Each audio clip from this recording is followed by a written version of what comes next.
ত্রয়োদশ জাতীয় সংসদ নির্বাচনকে সামনে রেখে আওয়ামী লীগ শূন্য মাঠে নির্ভর থাকা বিএনপিকে সামাল দিতে হচ্ছে নিজ দলের বিদ্রোহী প্রার্থীদের। মনোনয়ন প্রত্যাহারের সময় শেষ হতে চললেও এখনও ৬০-এর অধিক আসনে শতাধিক প্রার্থী স্বতন্ত্রের ব্যানারে নির্বাচনের মাঠে আছেন। শুধু তাই নয়, যুগপৎ আন্দোলনের শরিকদের ছেড়ে দেওয়া ১৭টি আসনের মধ্যে ৪টি আসনের বিদ্রোহী প্রার্থী এখনও অনড় অবস্থানে রয়েছেন।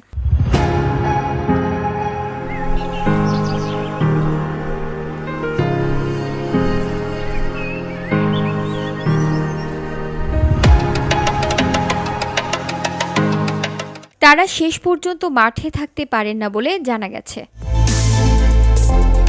বিএনপির মনোনয়ন ঘোষণার পর দেশের বিভিন্ন আসনে দলীয় সিদ্ধান্তের বাইরে গিয়ে কেন্দ্রীয় ও তৃণমূল পর্যায়ের অসংখ্য নেতা বিদ্রোহী ও স্বতন্ত্র প্রার্থী হিসেবে নির্বাচনে অংশ নিচ্ছেন।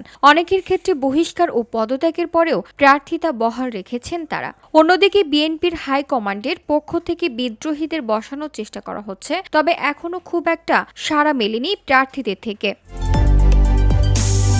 যদিও নির্বাচন পরিচালনা কমিটির পাশাপাশি বিএনপির দায়িত্বশীল নেতারা বলছেন, দলের সিদ্ধান্ত অনুযায়ী প্রত্যেক আসনে একজন প্রার্থী নিশ্চিত করা হবে। দলের পক্ষ থেকে স্বতন্ত্র যারা আছেন তাদের বার্তা দেওয়া হচ্ছে, দলের নির্দেশনা না মানলে সাংগঠনিক ব্যবস্থা নেওয়া হবে। সেক্ষেত্রে মনোনয়নপত্র প্রত্যাহারের দিন পর্যন্ত অপেক্ষা করা হবে।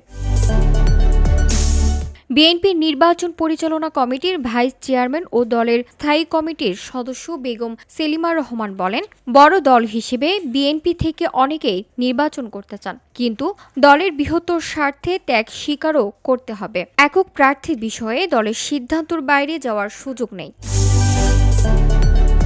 VOD Bangla news desk.